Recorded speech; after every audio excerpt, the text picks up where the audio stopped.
Hello ଆଜ୍ଞା କିଏ କହୁଛନ୍ତି? ଦିନେଶ କହୁଥିଲି। ମୁଁ ଓଡ଼ିଶ୍ରୀ ଲାଇଭ୍ର ଏଡିଟର କହୁଥିଲି। ଆପଣ ଭୁବନେଶ୍ୱରରେ ରହୁଛନ୍ତି? ନା କଟକରେ। ଆଚ୍ଛା, ମତେ ଆପଣଙ୍କର ଏଇ ଯୋଉ ଏବେ ଚାଲିନି କି କଣ୍ଟ୍ରୋଭର୍ସି, ଆଜ୍ଞା ଗୋଟେ ବାଇଟ୍ ଦରକାର ଥିଲା 1 to 1 ଦେଇପାରିବେ? ନା ମ୍ୟାମ୍ ସରି, ମୋର ଷ୍ଟେଟ୍ ଅଫ୍ ମାଇଣ୍ଡ ଯାହା ଅଛି, ମୋର ଘର ସିଚୁଏସନ ଯାହା ଅଛି, ହୁଁ। ତ ମୁଁ ସେଥିପାଇଁ ମୁଁ ଲାଷ୍ଟ ବାଇଟରେ କହିବି ଥିଲି କି ମୁଁ ଆପଣ ବାଇଟ୍ ଦେବିନି ବୋଲି। ତ ଯାହାବି ସେ ଇନକ୍ୱାରି କରିବାକୁ ଚାହୁଁଛନ୍ତି ଲିଗାଲି ଆକ୍ସନ ନିଅନ୍ତୁ। ମୁଁ ରେଡି ଅଛି ଯାଇକି କୋର୍ଟରେ ଯାଇକି। ମୋ ଫୋନରେ ମୁଁ କିଛି କହିବାକୁ ଚାହୁଁନି। ଲୋକ ଯାହା ବି ଶୁଣିକି ମିଡିଆରେ ଯାହା ଦେଖାଗଲା ଆଉ ମିଡିଆରେ ଯାହା ଟ୍ରୋଲ କରାଗଲା ସେଟା ମିଡିଆ ବାଲା କଲେ। ତ ମିଡିଆ ବାଲା ତାଙ୍କ କାମ କଲେ। ତ ମୁଁ ଷ୍ଟାର୍ଟିଂରୁ ଚୁପ୍ ବି ଥିଲି, ଏବେ ବି ଚୁପ୍ ହିଁ ଅଛି। ତ ମତେ ଯାହା ବି କ୍ଲାରିଫିକେସନ ଦେବାର ଅଛି, ମତେ ଲିଗାଲି ଯାହା କିଛି ଷ୍ଟେପ୍ ନେଲେ ମୁଁ କୋର୍ଟରେ ଯାଇ ଦେଇପାରିବି, କିଛି ଇସ୍ୟୁ ନାହିଁ। ବାକି ରହିଲା ମୁଁ ଏସବୁ ଟପିକରେ କିଛି ମୁହଁ ଖୋଲିବାକୁ ଚାହୁଁନି ହଁ, ତ ପବ୍ଲିକଲି। ମୋ କହିବା କଥା କଣ କହିଲେ, ଆପଣ ମତେ ଏଇନା ଆଜ୍ଞା। ଯୋଉ କଥାଟା କହିଲେ ହୁଁ। ସେଇ କଥାଟା ଆପଣ ଲୋକଙ୍କ ଫ୍ରଣ୍ଟରେ ବି ତ କହିପାରିବେ ନା। ଆପଣଙ୍କ ଫରରେ କୋଉ ମିଡିଆ ବାଲା କଣ ଛାପିଲା ସେଥିରେ ଲେନା ଦେନା ନାହିଁ। ଦେଖନ୍ତୁ, ମୁଁ ଚାହୁଁନି ମୋ ପାଇଁ ଆଉ କିଏ ବି ଗାଳି ଶୁଣୁ। ତ ଯଦି ମୋର କିଛି ଭୁଲ ଅଛି, ମୁଁ ତ ରେଡି ଅଛି ଲିଗାଲି ଯାହା ବି ଷ୍ଟେପ୍ ନିଆଯିବ ମୁଁ ସେଥିରେ କୋଅପରେଟ୍ କରିବି ବୋଲି। ଠିକ ଅଛି ମ୍ୟାମ୍, ମୁଁ ଗୋଟେ କଥା କହିବି, ଯଦି କିଛି ମାଇଣ୍ଡ ନ କରିବେ। ସିଓର। ଓକେ, ଏଇ ଆଜିକି 7 ଦିନ ହବ ବୋଧେ ମୁଁ ସବୁ ଫେସ୍ କଲେଣି। ହଁ। ତ ମୋର ଅଲରେଡି ଯାହା ଲସ୍ ହବା କଥା ଅଲରେଡି ହେଇଗଲାଣି। ହୁଁ। ତ ମୋ ଲସ୍ ଯାହା ହେଇଛି, ନା ମିଡିଆ ଦେବେ ନା ଲୋକ ଦେବେ, ହୁଁ। ନା ହ୍ୟୁମାନ ରାଇଟ୍ସ ଫ୍ୟାମିଲିର କିଏ ଦେବେ, ନା ତାଙ୍କ ମା ବି ଦେବେ, କେହି ଦେବେନି। ହୁଁ। କିନ୍ତୁ ମୁଁ ଅଲରେଡି ଲସ୍ ହେଇସାରିଛି। ମୁଁ କିଛି ଏଟା ତ ମୁଁ ବାଇ ଫୋନରେ କହୁଛି ମୁଁ ନିର୍ଦ୍ଦୋଷ ବୋଲି। ଆଉ ଏଟା ଲିଗାଲି ଯାହା ନିଆ ହବ ବି ମୁଁ ସେଠି ବି କହିବି ଆଉ ଆସିବି ବି ନିର୍ଦ୍ଦୋଷ ହେଇକି, ହେଲା। ତ ତ ଆପଣ ବାକି କହୁଛନ୍ତି କି ଏବେ ଟୋଟାଲି ଦେବେନି ନା କଣ ସେତେବେଳେ ଦେବେ କହୁଛନ୍ତି? ନା ମୁଁ ଟୋଟାଲି ନଦବାକୁ ଏଥିପାଇଁ କହୁଛି, ମତେ ମିଡିଆରେ ଆସି ମୋ ମୁହଁ ଦେଖିକି ମୋ ଫଟୋ ଲଗେଇକି ସମସ୍ତେ ବିକି ସାଇଲେଣି ଅଲରେଡି ମତେ। ମୁଁ ଅବିକା ଦେଖନ୍ତୁ, ମୁଁ ଦୋଷୀ କି ନ ଦୋଷୀ ଏଇଟା ଡିସାଇଡ ହେଇନି ଏବେ ଯାକେ। କିନ୍ତୁ ତାଙ୍କ ମା ମିଡିଆ ଆଗରେ କହିଦେଲେ, ଦେନ୍ ମିଡିଆ ମୋର ଧଜିଆ ଉଡେଇଦେଲେ। ତ ଏଥିପାଇଁ ମୋ ଭଉଣୀ ବାହାଘର ଥିଲା ରବିବାର ଦିନ, ମୁଁ ଆଟେଣ୍ଡ କରିପାରିଲିନି। ଏଟା ବଡ ବାଙ୍କ ଝିଅଙ୍କ ଭଉଣୀ ବାହାଘର ଥିଲା, ଆଟେଣ୍ଡ କରିପାରିଲିନି କି ଆମ ଫ୍ୟାମିଲିର କୌଣସି ମେମ୍ବର ଯାଇପାରିଲୁନି। ମୋ ଘରକୁ ଚାଉଳ ଡାଲି ମୁଁ ଆଣିବି, ମୋ ଘର ଚଳେଇବା ଦାୟିତ୍ବ ମୋର। ତ ମତେ ମିଡିଆରେ ଆସି ମୋ ଘର ଚଳୁନି, ତ ମୁଁ ମିଡିଆକୁ ଯାଇକି ମୋ ଘର ଚଳେଇବାକୁ ମୁଁ ଚାହୁଁ ବି ନାହିଁ। ତ ମତେ ଆଉ ବି ବଦନାମ କରିଦିଅ, କିଛି ଅସୁବିଧା ନାହିଁ। ମିଡିଆରେ ନା ମତେ ଯେତେ ଶୁଣନ୍ତୁ, ବଦନାମ, ସବୁ ମିଡିଆ ଥୋଡି ନା ସମାନ, ତା ଆଙ୍ଗୁଠି ତ ସମାନ ନୁହେଁ, 5ଟା ଲୋକଙ୍କ ଥିଙ୍କିଙ୍ଗ ତ ସମାନ ନୁହେଁ ନା। ମତେ କୌଣସି ପ୍ରକାର ମିଡିଆରେ ମୋ ମୁହଁ ଦେଖିବାକୁ ମୁଁ ଚାହୁଁନି। ଏଥିପାଇଁ ଯେ କୌଣସି ମିଡିଆ ମୋ ଘର ଅବିକା ମୋ ମାଙ୍କର ବିପି ଲୋ ହେଇଗଲା, ମୋ ମା ପଡିଗଲା, ମୁଁ ହିଁ ଗଲି ଉଠେଇକି ମେଡିକାଲ ନେଲି ଏଇ ଅବସ୍ଥାରେ। ତ କୋଉ ମିଡିଆ ବାଲା ଆସିଥିଲା? କୋଉ ବାହାର ଲୋକ ଆସିଥିଲେ? କେହି ଆସିନଥିଲେ। ଯାହା ହଉଛି ମୋ ସାଙ୍ଗରେ ହଉଛି, ଯାହା ବିତୁଛି ମୋ ଉପରେ ବିତୁଛି। ତ କେହି ନା ହ୍ୟୁମାନ ଭାଇ ଥିଲାବେଳେ ବି ନା ମତେ କେହି ସାଥ ଦେଇଥିଲେ, ନା କେହି ମୋ ପାଖରେ ଥିଲେ, ନା ସେ ଗଲା ପରେ ବି କିଏ ଅଛନ୍ତି। ଭାଇ ମୁଁ ଯାହା କରିଛି ମୁଁ ଜାଣିଛି, ମୋ ସହିତ ଯାହା ଘଟୁଛି ମୁଁ ଜାଣିଛି।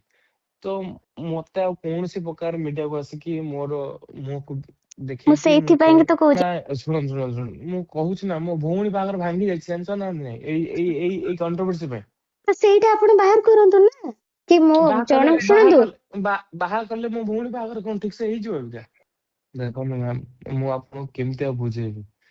ଆପଣଙ୍କ ବାଇଟରେ ଅଛନ୍ତି, ମୁଁ ମୋ ଫ୍ୟାମିଲି ଆଉ ମୋ କ୍ୟାରିୟର ପଛରେ ଅଛି। କାରଣ ଅବିକା ହ୍ୟୁମାନ ଭାଇ ଗଲା ପରେ ମୋ କତିରେ ଜବ ବି ନାହିଁ, ମୁଁ କଣ କରିବି କଣ ନାହିଁ, ମୋ ଘରକୁ କେମିତି ଚଳିଲେବି ମୁଁ ବି ସେଟା ଜାଣିନି। ମୁଁ ଏକ୍ସାକ୍ଟଲି, ଏକା ଶୁଣନ୍ତୁ, ଆପଣ ମତେ ଯୋଉଟା କହୁଛନ୍ତି ନା ସେଟା ଲୋକଙ୍କ ସାମ୍ନାକୁ ବି ଆସିବା ନା ନା ଦରକାର। ନା ଆପଣ ନା ବି ନା ନା କଷ୍ଟରେ ନା ନା ଅଛନ୍ତି, ନା ସେମାନେ ନା ଆପଣଙ୍କୁ ନା ନା ପ୍ରୋବ୍ଲେମ ନା ପକଉଛନ୍ତି। ସବୁ ଲୋକ ଶୁଣିକି ହସିବେ, କେହି ଆସିବେନି ଗୋଟେ ହେଲ୍ପ କରିବାକୁ। ମୁଁ ଆସିବେ, ଆପଣ ଓଲଟା ବୁଝୁଛନ୍ତି। ନା ମୁଁ ଜାଣିଛି ଏ ସମାଜ, ଏ ଦୁନିଆ ମୁଁ ବହୁତ ଭଲରେ ଚିହ୍ନିଛି। ହ୍ୟୁମାନ ଭାଇ ଏଇ ସୋସାଇଟି, ଏଇ ସୋସିଆଲ ମିଡିଆକୁ ଡରି ଡରି ଡରି ଡରି ଡରି ଡରି ଡରି ଡରି ଆଜି ଏଇଆ ହେଇଗଲା। ସେ ଲୋକ ଯେତେବେଳେ ବଞ୍ଚିଥିଲା, ଗୋଟାଏ ଲୋକ ବି କେହି ତା ସ୍ତରେ କହିନାହାନ୍ତି। ସମସ୍ତେ କହିଲେ ଜଗନ୍ନାଥ ଭଜନ ଗାଇନୁ, ଜଗନ୍ନାଥ ଭଜନ ଗାଇନୁ। ତମେ ମାନେ ଶୁଣିଥିଲ ସେ ମନା କରିଥିଲା ଜଗନ୍ନାଥ ଭଜନ ମୁଁ ଗାଉନି ବୋଲି? ସେ ମନା କରିଥିଲା ବୋଲି କାହା କତିରେ ପ୍ରମାଣ ଅଛି କହିଲ? ସେ ଜାପାନରେ ଯୋଉ ଲଗେଇଥିଲା, କି କୋଶ୍ଚିନ୍ କରିଛନ୍ତି ତମ କତିରେ ପ୍ରମାଣ ଅଛି ଦେଖାଅ? ହ୍ୟୁମାନ ସାଗର କହିଛି ଜଗନ୍ନାଥ ଭଜନ ମୁଁ ଗାଇବିନି, ସେ କହିଲା, ଏମାନେ ତା ପଛରେ ନାଚିଲେ। ଏଇ ଦୁନିଆ, ଏଇଆ ଦୁନିଆ। ସେଇଆ ହିଁ ତ ମୁଁ କହୁଛି, ସମସ୍ତେ ନା ତ ନା ନା ସମାନ ନାହାନ୍ତି ନା। ଦିଦି 100 ହାତ ହାତ ଦୂରରୁ ମୁଁ ନମସ୍କାର କରିଦଉଛି ଏସବୁକୁ। ମତେ ମୋ ରାସ୍ତାରେ ଛାଡି ଦିଅନ୍ତୁ। ମୁଁ ସବୁ କିଛି ଭଗବାନ ଉପରେ ଛାଡି ଦେଇଛି। କଟକରେ କୋଉଠି ଆପଣଙ୍କ ଘର? ହାଇକୋର୍ଟ ପାଖରେ ଆଚ୍ଛା, ନିଜ ଘର? ନିଜ ଘର ହୋମ ଟାଉନ ମୋର।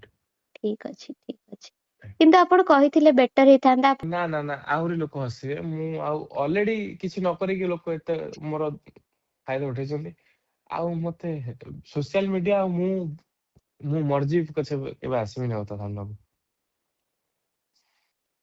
ମୁଁ ସେମିତି ଜାଣିନି ଶିଖିନି କି ମୁଁ ଖଟିକି ଖାଇବା ଜାଣିଛି, କାହାକୁ ବିକିକି ଖାଇବା ଜାଣିନି। ସରି ମ୍ୟାମ୍ ଯଦି ମୋ କଥା କିଛି ଆପଣଙ୍କୁ ଖରାପ ଲାଗିଥିବ। ଏଇ ଯାହା ବି ଏବେ ଇନସିଡେଣ୍ଟ ହେଇଛି ତା ଭିତରେ କିଛିଟା ଲୋକ ମିଡିଆକୁ ଇନଭଲ୍ଭ କରିଛନ୍ତି ନା। ହଁ ମୁଁ ହଁ ତମକୁ ଲିଡ୍ ଦଉଛି, କୁହ। ମୁଁ ତମକୁ ଲିଡ୍ ଦଉଛି, ମୋ ବାଇଟ୍ ନିଅନି, ମୋ ଫଟୋ ଲଗାଅନି, ମୋର ଇଏ ନିଅନି। ମୁଁ କହୁଛି ଏ ଷ୍ଟୋରିର ଯଦି ତମେ କିଛି ଜାଣିବାକୁ ଚାହୁଁଛ ଆକ୍ଚୁଆଲି ସତ୍ୟ ସତ, ହୁଁ, ହଁ ମୁଁ ତମକୁ କିଛିଟା ଲିଡ୍ ଦଉଛି, ଯାଇକି କୁହ। ସେଠି ସେଠି ସେଠି ବାଜ। ହଁ କୋଉଠି? ଯୋଉ ଲୋକ ସବୁ ବାଇଟ୍ ଦେଇଛନ୍ତି, ଏଇ ଯୋଉ ଫାଷ୍ଟ ହ୍ୟୁମାନ ବିଂ ଯେତେବେଳେ ଏମ୍ସ ଆଡମିଟ ହେଲେ, ହୁଁ ହୁଁ, କିଛିଟା ଲୋକ ବାଇଟ୍ ଦେଇଛନ୍ତି, କିଛିଟା ଡକ୍ଟର ଡକ୍ଟର ଏମ୍ସ? ଏମ୍ସ ରେ ବାଇଟ୍ ଦେଇଛନ୍ତି, ସେ ଏମ୍ସ ର ଡକ୍ଟର ନୁହଁ। ହୁଁ ହୁଁ, ତ ସିଏ ବାଇଟ୍ କାହିଁକି ଦେଲେ ତାଙ୍କୁ ପଚାରିବ, ତମକୁ ବାଇଟ୍ ଦବାକୁ କିଏ ଡାକିଥିଲା, ତମେ ବାଇଟ୍ କାହିଁକି ଦେଲ? ମୁଁ ଓକେ। ତାଙ୍କ ନାଁ କହିଦେବି ତମକୁ ନା? ହଁ, ନାଟା କୁହ। ହଁ, କୁହ। ଡକ୍ଟର ଶୁଭେନ୍ଦୁ। ହିନ୍ଦୁ। ଓକେ ସମ୍ ଅଲ୍ଟିମେଟ ର ଡକ୍ଟର। ଓକେ, ଠିକ ଅଛି।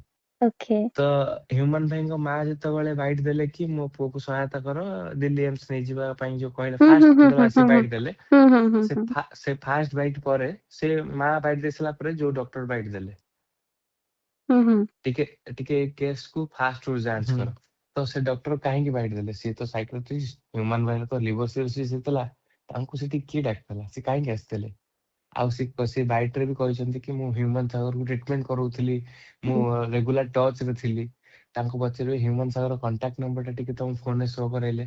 ଯଦି କଣ୍ଟାକ୍ଟରେ ଥିଲେ ତ ହ୍ୟୁମାନ ସାଗର ସହିତ କଥା ହଉଥିବେ, ତାଙ୍କ ପିଏ ସହିତ କଥା ହଉଥିବେ, ତାଙ୍କ ମା ସହିତ କଥା ହଉଥିବେ, ଟିକେ ନମ୍ବର ଶୋ କରେଇଲେ। ତମେ କେବେ ଜାଣିଲ ହ୍ୟୁମାନ ସାଗର ଦେହ ଖରାପ, ଟିକେ ପଚାରୁନାହାନ୍ତି ତାଙ୍କୁ। ଠିକ ଅଛି, ଠିକ ଅଛି, ରହିଲି। ଆଜ୍ଞା ଆଜ୍ଞା, ଗୁଡ୍ ନାଇଟ୍। ହଁ, ଗୁଡ୍ ନାଇଟ୍।